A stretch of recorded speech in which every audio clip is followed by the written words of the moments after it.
Lesson 2.5 is on dividing integers, and you will learn how to divide integers or recall how to divide integers and then find the mean or average of a set of data. The essential question for Chapter 2 is what happens when you add, subtract, multiply, and divide integers.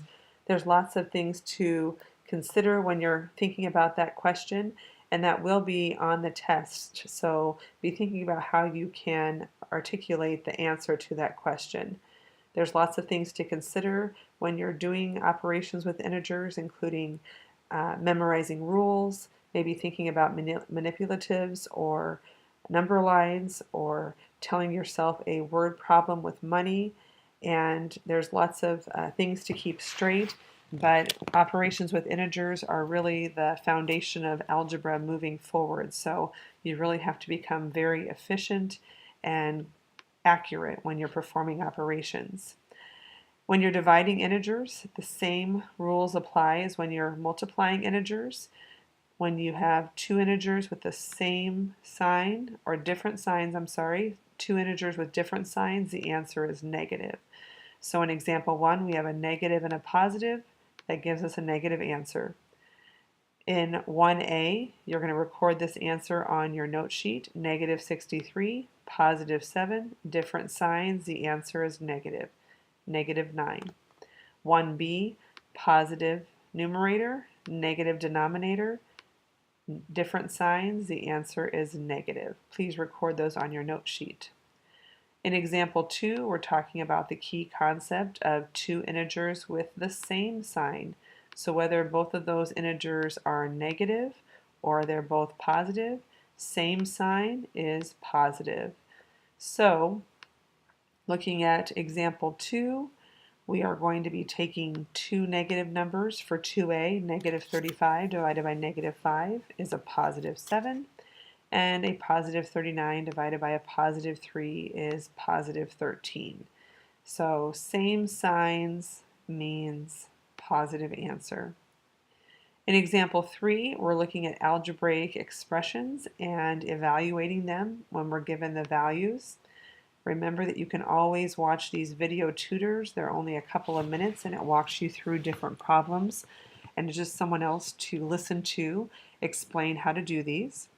In 3a, we're going to use the same values given in the example here. So 2 times y, 2 times negative 3 is negative 6, and negative 6 divided by x, which is a positive 6, actually it's a negative 6, I'm sorry, negative 6 divided by negative 6 is going to be a positive 1.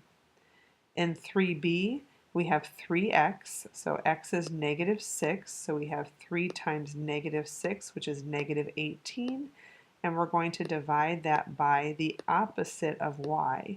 Okay, notice how I pronounce that, the opposite of y, or negative y. In this case, if y is negative 3, we can't ignore that minus sign out front. It's the opposite of negative 3, or a negative negative 3, which is a positive 3. Negative 18 divided by 3 is negative 6.